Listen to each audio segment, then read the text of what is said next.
यहीं पर बिताया है। फिर दोनों बात करते हुए क्लोज हो जाते हैं। रात में बेया अपनी नई नाइट ड्रेस पहनती है ताकि वो पॉल को खुश कर सके, और होता भी ऐसा ही है। पॉल बेया को इस ड्रेस में देखकर बहुत खुश होता है और फिर वो दोनों प्यार करते हैं। फिर जब दोनों सो जाते हैं तब बेया के ऊपर खिड़की के बाहर से कोई अलौकिक लाइट उसके चेहरे पर आती है, पर वो दोनों गहरी नींद में सोए होते हैं, इसलिए उनको इस बारे में पता ही नहीं चलता। अगले दिन बेया और पॉल बोट से लेक में घूमने के लिए जाते हैं और वहाँ पर दोनों काफी एंजॉय करते हैं। बेया यहाँ लेक में नहाने वाली थी पर पानी ठंडा होता है, इसलिए बेया नहीं नहाती है। इसके बाद दोनों कैबिन में आते हैं और नहाकर बाहर घूमने जाते हैं। घूमते हुए उन्हें जंगल के पास एक छोटा सा रेस्टोरेंट दिखाई देता है। बेया और पॉल को भूख भी लग गई होती है, इसलिए दोनों कुछ खाने के लिए रेस्टोरेंट के अंदर आ जाते हैं, पर वहाँ कोई भी कस्टमर नहीं होता। बेया और पॉल जब रेस्टोरेंट के अंदर मौजूद एक आदमी को देखते हैं जो कि काफी परेशान और गुस्से में था, वो आसपास की चीजों को उठाकर फेंक रहा होता है और दीवार में मुक्का मार रहा होता है। वो उन दोनों से कहता है कि रेस्टोरेंट बंद है। ये सुनकर वो दोनों जा रहे होते हैं, तभी उस आदमी जिसका नाम विल है उसे बेया को देखकर याद आता है कि वो उसकी बचपन की दोस्त है। ये दोनों मिलकर काफी खुश होते हैं और बात करने लगते हैं। तभी विल की पत्नी वहाँ पे आ जाती है जो कि थोड़ी अजीब हालत में होती है। वो दोनों से कहती है कि उन्हें यहाँ से चले जाना चाहिए। इस पर विल बेया और पॉल से माफी मांगता है और कहता है कि उसकी बीवी की तबीयत खराब है, इसलिए वो ऐसा कह रही है।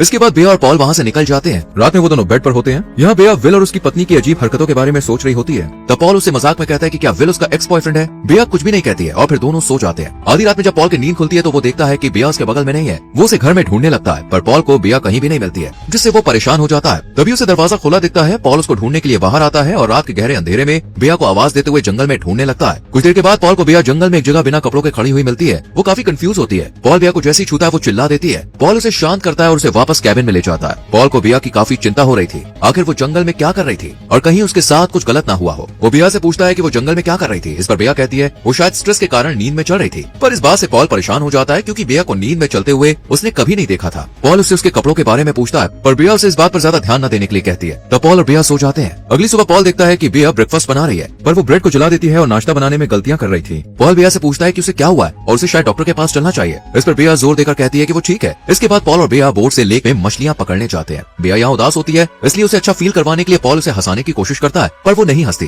फिर अचानक से बेया बिना अपने कपड़े उतारे पानी में नहाने के लिए कूद जाती है, जबकि उसे पहले से पता था कि लेक का पानी ठंडा है। इसके बाद पॉल और बेया कैबिन में आते हैं। पॉल बेया की अजीब हरकतों और चीजों को भूलने की वजह से उससे पूछता है कि उसे क्या हुआ है। इस बार भी बेया कहती है कि वो ठीक है। पॉल जब बेया के करीब होता है तब वो उसकी जांघ के पास कुछ निशान देखता है। इसके बारे में पूछने पर बेया कहती है कि ये मच्छर के काटने की वजह से हुआ है। बेया आगे इस बारे में बात करने से मना कर दोपहर में ही सोने चली जाती है। पॉल बेया के सोते समय उसकी जांघ पर मार्क्स देखता है जो कि थोड़े अजीब होते हैं। पॉल को बेया के निशान देखकर लगता है कि जरूर वो उसे कुछ छुपा रही है। इसके बाद पॉल जंगल में उसी जगह पर जाता है जहाँ उसे रात में बेया मिली थी। वहाँ पर उसे फटा हुआ बेया का नाइट ड्रेस मिल जाता है जिस पर कुछ अजीब सा व्हाइट लिक्विड लगा होता है। साथ ही उसे यहाँ किसी और के पैरों के निशान भी दिखते हैं जो आम इंसान से बड़े पाँव के निशान थे। फिर पॉल उस ड्रेस को लेकर कैबिन में आता है। पॉल बाथरूम में बेया को मिरर के सामने खुद से बातें करते हुए देखता है, जिसे देखकर लगता है वो पॉल से बात करने के पहले कुछ डायलॉग्स की प्रैक्टिस कर रही है। ये चीज पॉल को काफी अजीब लगती है। पॉल अब दिन रात बेया पर नजर रखने लगता है, उसकी हर एक चीज को करीब से नोटिस करता है। रात में जब पॉल बेया के साथ इंटीमेट होना चाहता है तब बेया मना कर देती है और कहती है कि उसके सर में दर्द हो रहा है। ये सुनकर पॉल को लगता है कि वो उसे इग्नोर कर रही है। फिर पॉल बेया को अपना नाइट ड्रेस पहनने को कहता है, जिस पर बेया थोड़ा अजीब बर्ताव करते हुए कहती है कि उसका नाइट ड्रेस गंदा हो गया है और उसने उसे रख दिया है। ये सुनकर पॉल काफी गुस्से में होता है और उसे कहता है कि मुझे तुम्हारा फटा हुआ नाइट ड्रेस जंगल में मिला और मुझे लग रहा है कि तुम्हारा और विल का कुछ चल रहा है। इस पर बेया काफी गुस्सा हो जाती है और दोनों में बहस होने लगती है। फिर दोनों सोने चले जाते हैं, पर पॉल सोया नहीं होता है। वो सोच रहा होता है कि आखिर बेया में इतना चेंज कैसे आ रहा है, क्योंकि जिस बेया को वो जानता है वो ऐसा कभी नहीं करती थी। आधी रात में पॉल देखता है कि उसके बेडरूम की खिड़की से चमकती हुई तेज रोशनी कमरे में आ रही है, जिससे पॉल परेशान हो जाता है और बाहर अपनी गन लेकर जाता है, पर उसके जाते ही वो रोशनी आना बंद हो जाती है। तभी पॉल को जंगल की झाड़ियों में किसी के होने का एहसास होता है, जो पॉल को देखते ही चला जाता है। पॉल उसे डराने के लिए हवा में फायर करता है। तभी बेया गोली की आवाज सुनकर जाग जाती है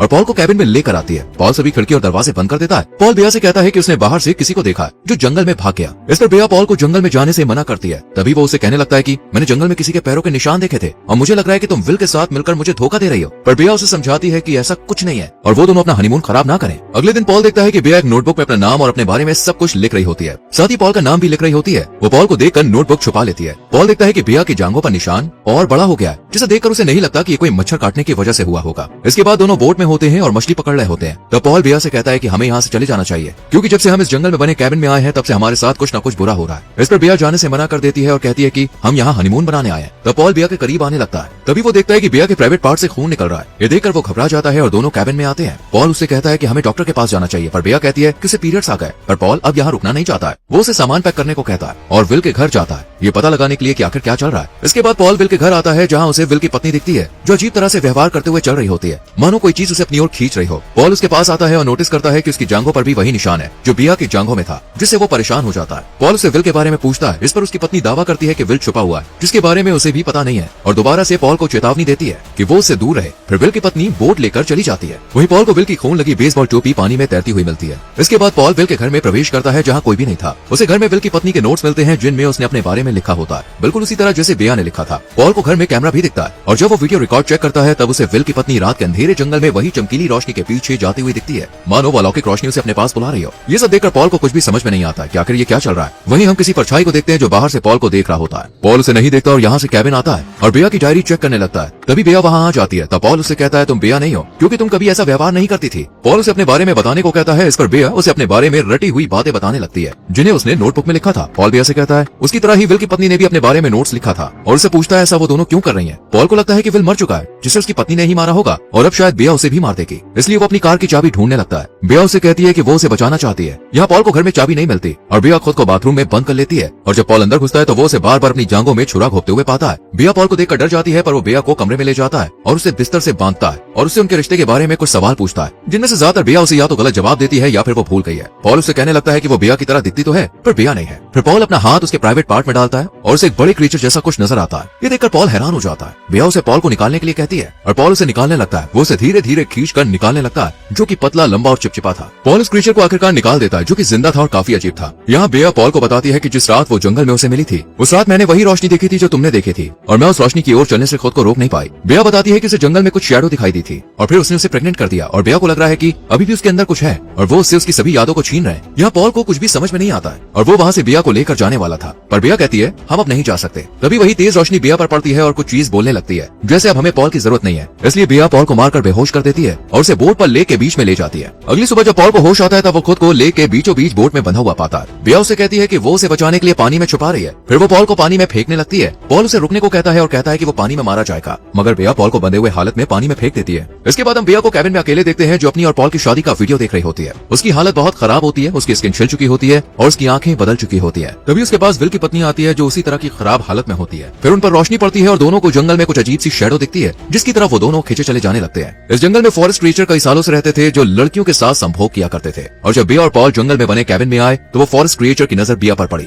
और उसने एक रात बिया को प्रेग्नेंट कर दिया और इसी कारण वो चीजें भूल रही थी। बिया के ऊपर जब भी लाइट पड़ती थी तब वो उनकी तरफ आगे बढ़ने लगती थी मानो वो उसे कंट्रोल कर रहे हो और विल की पत्नी के साथ भी क्रीचर ने ऐसा ही किया। फिर जब विल और पॉल क्रीचर के बीच में आ रहे थे तब उन्होंने उन दोनों को उनकी पत्नियों से मरवा दिया और इसी के साथ मूवी खत्म होती है। दोस्तों आपने वीडियो को अंत तक देखा इसके लिए बहुत बहुत धन्यवाद। वीडियो अच्छी लगी हो तो लाइक और शेयर करें और ऐसी और मूवीज के एक्सप्लेनेशन के लिए चैनल को सब्सक्राइब करके बेल आइकॉन प्रेस करें जिससे आने वाली वीडियोस मिस ना हो। मिलते हैं अगली वीडियो में, till then bye bye, take care.